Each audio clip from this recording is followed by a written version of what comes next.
All right, let's get into one of Britain's most infamous crimes. It's a story that kicks off with a massive heist, but believe me, it ends with decades of bloodshed.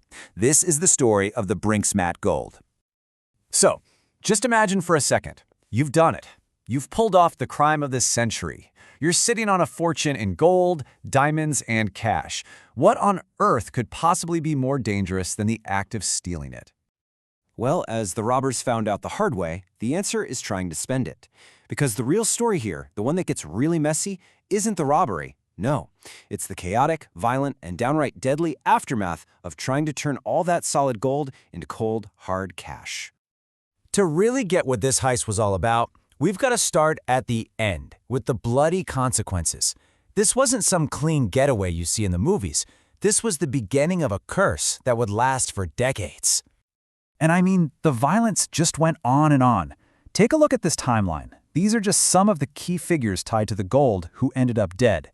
It got a nickname, the Curse of Brinks-Mat, a long, dark shadow that seemed to follow anyone who touched the money. So how did this whole mess get started? Okay, let's wind the clock all the way back to November 26, 1983.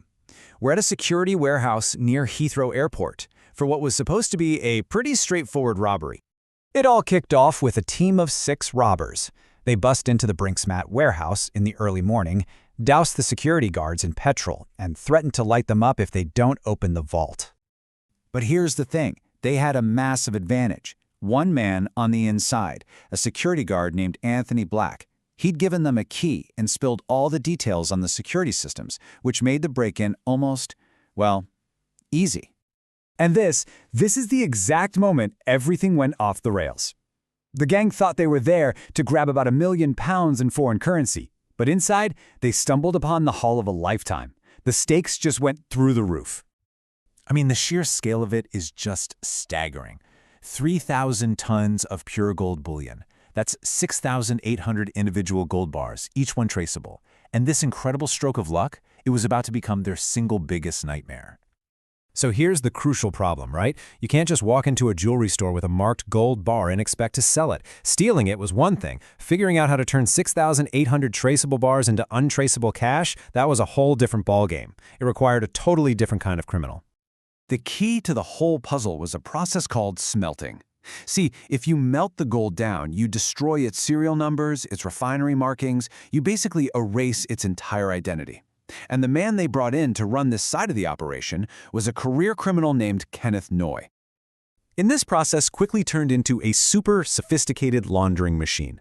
Noye would literally melt the gold in a garden shed, mix it with copper coins to change its purity and hide where it came from, and then sell it right back into the legitimate jewelry market. From there, the dirty cash was funneled through offshore accounts and poured into the booming London Docklands property market. Now, you can imagine this complex web of transactions created an absolute monster of a task for investigators.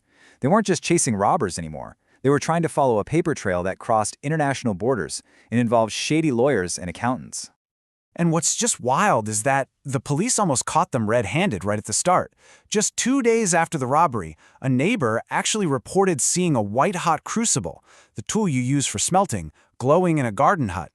But because of some jurisdictional mix-up, police didn't follow up right away, giving the launderers a critical head start.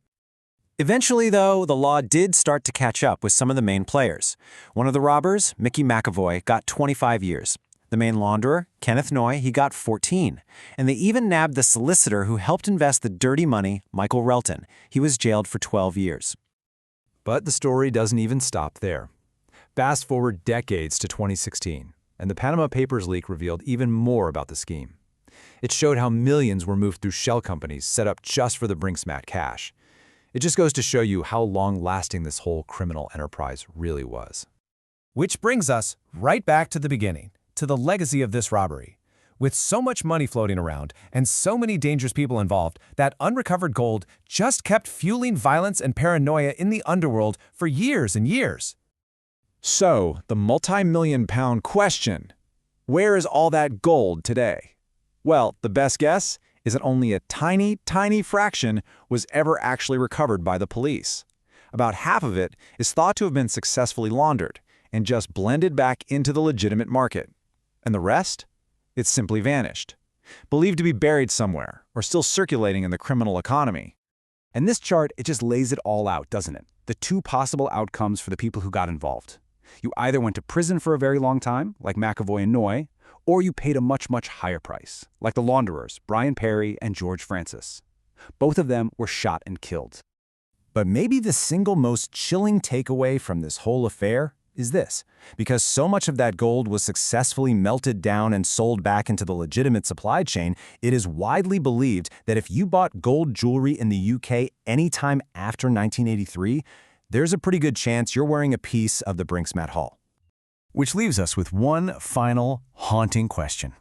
For the handful of people who got away with millions, but at least decades of murder, paranoia, and a violent curse that took the lives of their own friends, was it really worth it?